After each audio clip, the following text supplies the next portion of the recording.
inefável Tintin.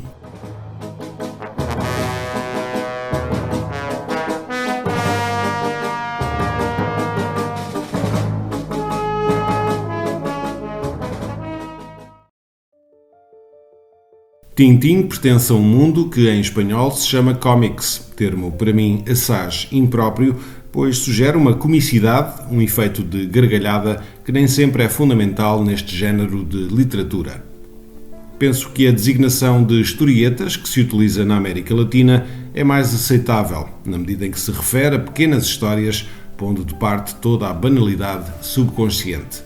Na língua francesa resolveu-se a questão, denominando-as pura e simplesmente de banda desenhada.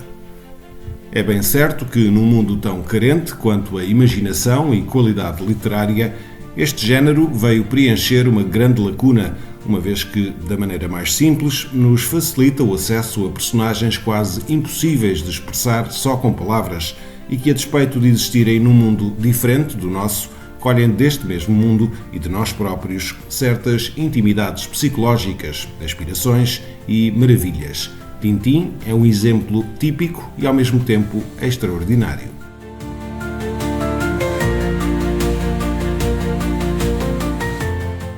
Sem nunca abandonar a sua natureza fantástica, ele está dentro de nós mesmos, sendo, de algum modo, aquilo que cada um de nós gostaria de ser. O seu rosto apenas esboçado, sempre limpo, com aquela expressão de perpétuo espanto perante as coisas, a sua roupa prática, cómoda e indestrutível, usa quase sempre a mesma, salvo raríssimas exceções, o seu cão, que o ama acima de todas as coisas e que, sem deixar de ser um animal, no bom e no mau sentido, tem a capacidade de discernir como um ser humano e de manter com o dono uma comunicação mais ou menos telepática.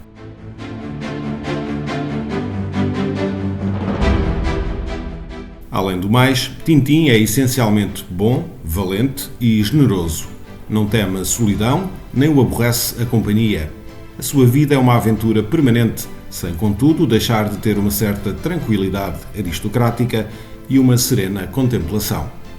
As doenças, os ferimentos, passam por ele, mas não o abatem, pois Tintin, tal como aquele que levamos dentro da alma, é eternamente jovem e o tempo não o afeta.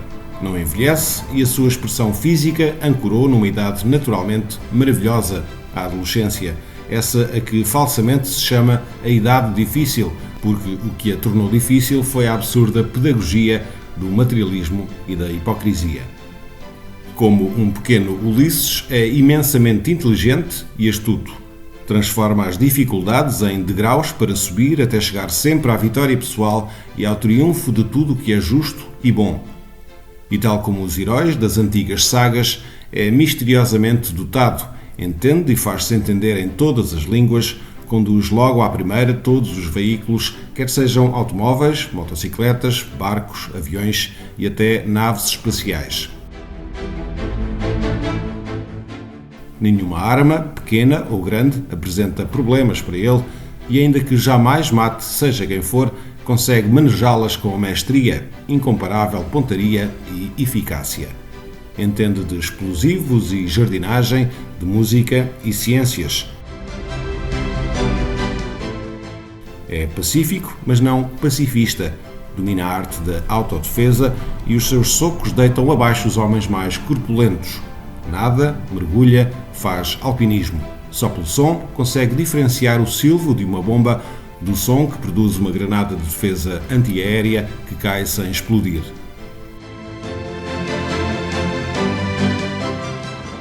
Parece ter um anjo da guarda que o guia e protege com naturalidade instintiva.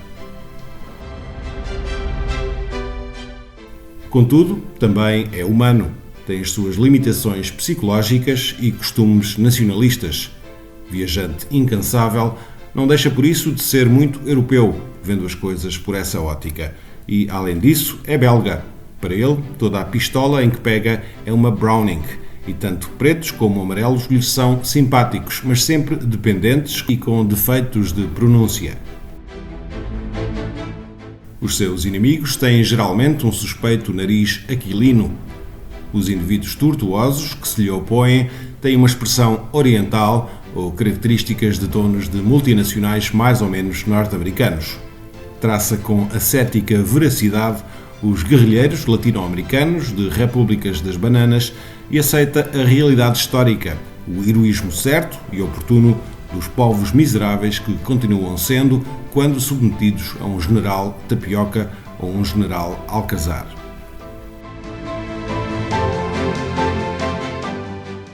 Tintin não pretende transformar o mundo, apenas pretende ajudar à maneira de um jovem Dom Quixote. Crê em Deus, mas não o menciona excessivamente. Não se escandaliza perante os fenómenos parapsicológicos, luta contra o tráfico de drogas e contra toda a forma de delito, sem aprofundar, nem muito nem pouco, as suas causas. O misterioso Tintin, que vive num mundo de ambientes mágicos, é sem dúvida fundamentalmente prático. Apesar de ser jornalista de profissão, jamais o vemos escrever uma reportagem. Vive de forma moderada, mas sem escassez de meios. Todavia, nunca chegamos a descobrir quais são as suas reais fontes de rendimento. É condecorado por reis com ordens nobiliárquicas ou recebe das mãos de um guerrilheiro a piroga de ouro, mas sempre com a mesma roupa e o mesmo à vontade. É insensível à lisonja e à crítica, parece saber sempre exatamente o que deve dizer e a sua segurança e domínio interior faz com que seja recebido por todos como um adulto prestigioso. Não fuma, nem bebe, mas sem pretensões puritanas. É um homem cabal e total, mas em nenhuma das suas aventuras o vemos relacionar-se sentimentalmente, apenas demonstrando a mais pura amizade. Não tem inquietações sexuais, ainda que a sua capacidade de amar seja grande. Não tem inibições, é extremamente sadio e nobre. Acompanham-no na sua aventura perpétua algumas personagens que o complementam e dissimulam o seu caráter sobre-humano. Jovens, pessoas de meia-idade ou mais velhos, todos nós, seus milhões de admiradores, não podemos deixar de dizer alguma vez para nós próprios: "Ah, se eu fosse o Tintin."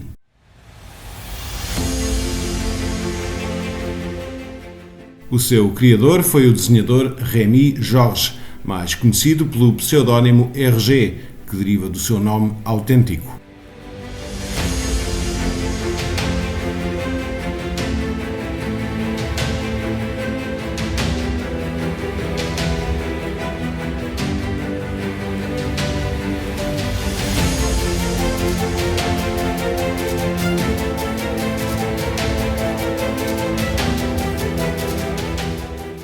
Nasceu na cintura urbana de Bruxelas em 22 de maio de 1907. Era um homem estranho, com vocação para o desenho desde a infância, mas só se destacando nesse campo já para o tarde. A sua vocação leva-o com parcimónia e lentidão a realizar numerosos trabalhos mais ou menos circunstanciais entre as duas guerras. Foi escoteiro desde 1918 até 1930, facto que parece marcar a sua obra máxima, Tintin. Teve a formação de um católico liberal e manteve-se neutral, pelo menos aparentemente, em questões políticas, o que lhe custou, com a vitória dos aliados na Segunda Guerra Mundial, ser acusado, a quando da caça às bruxas, de simpatizante dos nazis, coisa que nunca foi provada. Durante a guerra continuou a trabalhar apesar das restrições de papel, mas a incompreensão dos seus compatriotas parece tê-lo magoado bastante, tanto que se eclipsou durante 7 anos. É, pois, só a partir de 1956 que a sua estrela começa a brilhar de maneira extraordinária. Contando nessa altura com vários colaboradores e desenhadores, a sua personagem expande-se em todas as línguas, com mais de 80 milhões de álbuns vendidos. Morre em 1983, tão silenciosa e misteriosamente como tinha vivido.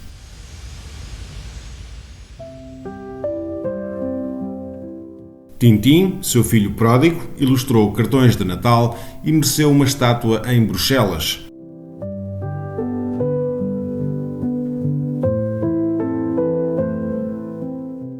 Foram reproduzidos, ele e os seus companheiros de aventuras, em milhões de bonecos, hoje estão na moda na Europa Central.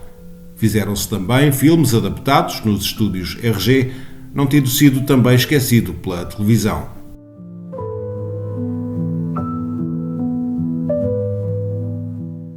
Tintin nasce em 1929, na sua aventura menos conhecida hoje em dia, Tintin no país dos sovietes. O grande êxito que se lhe segue justifica os mais de 40 anos de triunfos que, dada a sua dimensão, são, no entanto, inesperados.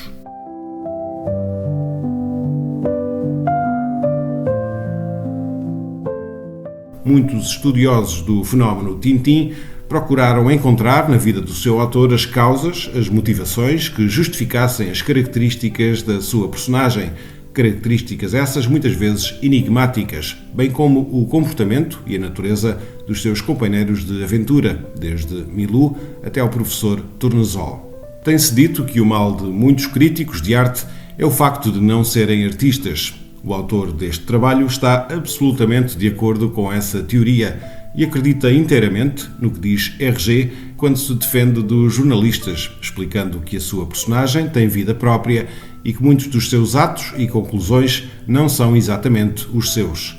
Tintin é um arquétipo, uma forma mental e também moral que se manifesta através da mão do seu autor, do qual colhe, obviamente, algumas das suas características, preferências e crenças. Poetas, músicos ou escritores, nós conhecemos bem essa misteriosa força metafísica das obras que se apresentam perante nós pré-fabricadas e que evolucionam ou não segundo um ritmo e um tempo que nos é pessoalmente alheio.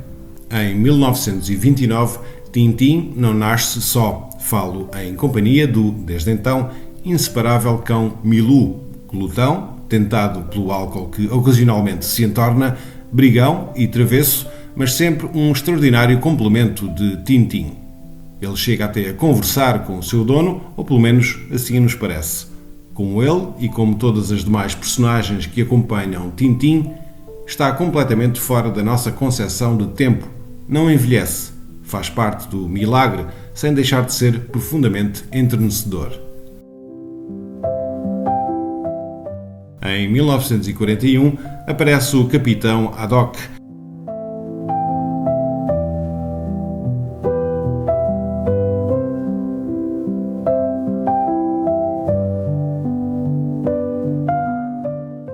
De início na pele de um alcoólico, meio responsável, meio irresponsável, de um barco que, por detrás da sua inocente carga de caranguejo enlatado, transporta ópio, embrutecido pelo whisky, que na saga de Tintin é sempre da marca Lemon e escocês, é na realidade relegado das suas funções por um perverso contramestre de nome Alan. Haddock é representado como um típico marinheiro de 45 a 50 anos de idade, alto, robusto, forte, de coração nobre e excelente profissional. A companhia de Tintin acaba por o tornar melhor através das inúmeras aventuras por que passam juntos. Todavia, jamais deixa a sua especial preferência pelo álcool, a despeito de ter sido nomeado presidente da Liga de Marinheiros Anti-Alcoólicos, por razões jamais explicadas. Na sua primeira aventura com Tintin, Haddock disfarça em lágrimas quando o herói lhe diz que a sua mãe ficaria seguramente muito envergonhada se o pudesse ver em tal estado de embriaguez. Todavia, as suas origens nunca são claramente mencionadas, nem sequer chegamos a saber o seu primeiro nome. Sabe-se apenas que um dos seus antepassados, François de Haddock, havia sido capitão de marinha no tempo do rei Luís XIV de França. É, junto com Milou, a mais humana das personagens e, com o decorrer do tempo, sente a nostalgia de uma vida sedentária e tranquila, sobretudo ao adquirir, graças a um donativo do professor Tournesol, o seu castelo ancestral, chamado o Moinho. Mas Tintin arrasta-o, com a magia de uma pura amizade, para contínuas aventuras e desventuras, até quase perder a vida ao regressar de uma viagem à Lua, num foguetão, que parte de um centro de pesquisas secreto, algures numa república báltica. Caracteriza-se por um vasto e extraordinário vocabulário de insultos, apesar da maioria não o ser verdadeiramente, mas com os quais bombardeia os seus adversários, a quem chama de ectoplasmas, aztecas, risópodos, etc. Em 1945, na busca do tesouro de Rackham, o Vermelho, nasce Tournesol, 16 anos depois de Tintin e mais uns 4 aquém do Capitão. Chama-se Silvestre, é praticamente surdo, maníaco, veste à antiga. Esta característica encontra-se em muitas ocasiões do universo de Tintin, onde personagens, automóveis e aviões parecem ter sido recuperados de épocas anteriores. Tournesol é um gênio da ciência, o que lhe permite construir um foguetão lunar, o qual, neste mundo de ficção, leva os primeiros homens à Lua, em meados dos anos 50.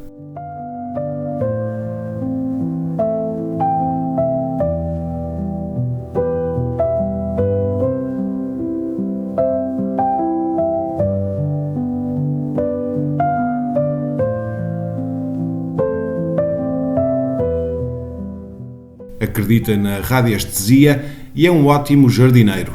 Irascível e desagradável, sofre de ataques de fúria e comete tolices atrás de tolices, ao extremo de rebentar várias vezes com o castelo-palácio onde habita com o capitão Haddock e onde, ocasionalmente, vive também Tintin, só que não chegamos a saber onde fica este tal castelo, se na Bélgica ou em França. Os polícias Dupont e Dupont, que não são sequer aparentados, parecem gêmeos, só sendo possível distingui-los pelo feitio do bigode. Dizem-se da secreta e outras vezes da polícia judiciária. Ainda que se julguem muito espertos e astutos, na verdade não passam de uns desastrados, sempre a tropeçar nos respectivos bastões. Vestem-se de escuro e usam chapéus de coco na cabeça. Gostam de se disfarçar, a fim de passarem despercebidos, mas de forma tão disparatada que rapidamente todos dão por eles. Aparentam eficiência, mas são absolutamente inúteis, acabando todos os casos por serem resolvidos por Tintin. Repetem ao contrário as mesmas frases e acabam por ser cómicos nas suas trapalhadas e tropeções. Outra personagem secundária e ocasional é Branca de Castafiore, o Rochinol de Milão, cantora lírica famosa em todo o mundo. Esta grande diva é enorme de corpo, de rosto altivo, dando nas vistas constantemente e julgando-se o centro do universo. Maltrata a área das joias, de Gounod, com tal estridência que faz estilhaçar os vidros das janelas e rebenta com os nervos de toda a gente, com exceção de Tournesol, que parece platonicamente apaixonado por ela, de tal forma que lhe dedica uma rosa por ele cultivada. Latão é um tipo enfadonho, vazio, rodeado da sua numerosa família. É o cómico mais grotesco do mundo de Tintin. Seu nome é Serafim e é um vendedor de tudo o que pode, geralmente seguros, que trata de impingir ao capitão, cujo castelo invade sempre que pode e com o maior descaramento. Neste mundo de ficção, há muitas outras personagens mais ou menos importantes, desde o perverso Rastapopoulos até Irma, a desgraçada criada de Castafiore.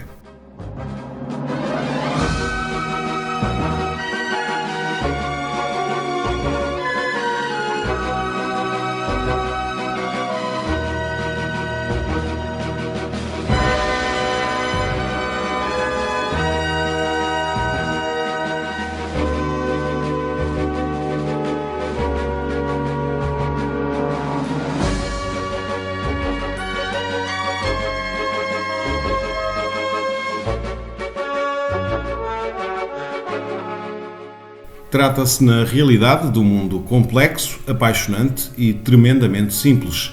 É a eterna luta entre o bem e o mal que gira em redor do herói por excelência, do herói que todos sonhamos ser, aquele que todos nós, mais uma vez repito, levamos no coração e na alma, nós, os que, com mais ou menos sorte, temos tentado ajudar de alguma forma aqueles que nos rodeiam.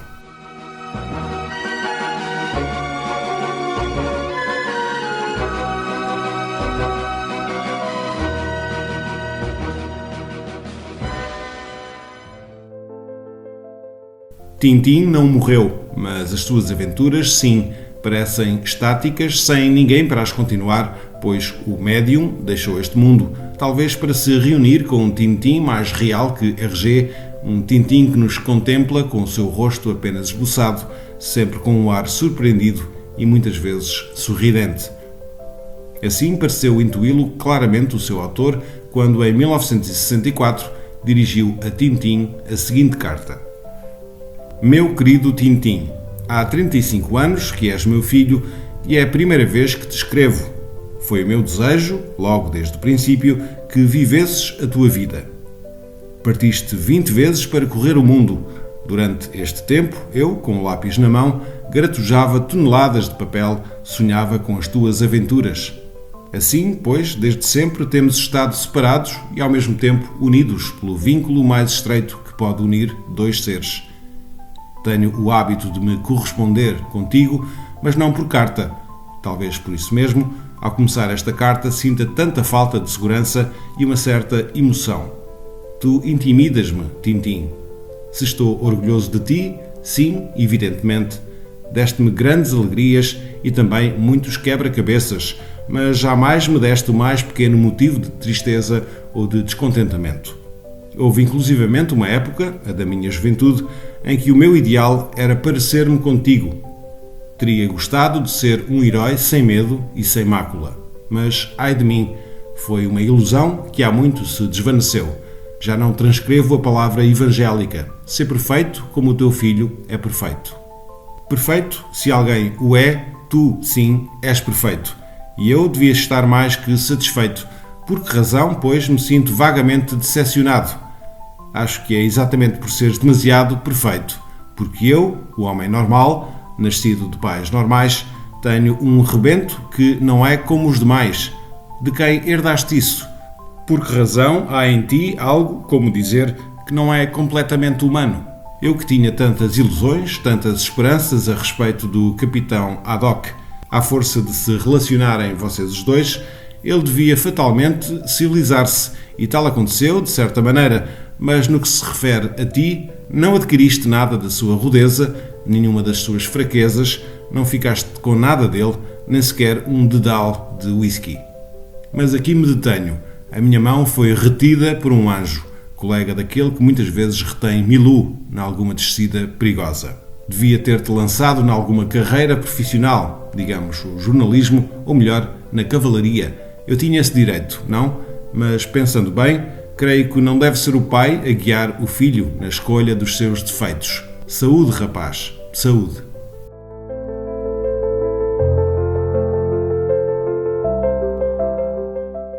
Deixamos-te, Tintim, na esperança de te encontrar em cada um dos nossos discípulos e traz Milou, pois a fidelidade nunca é demais. E se puderes, traz também o bom capitão Haddock, pois como não é de carne angelical, como tu, sempre poderemos beber um copo com ele num velho barco que nunca chegue a porto algum.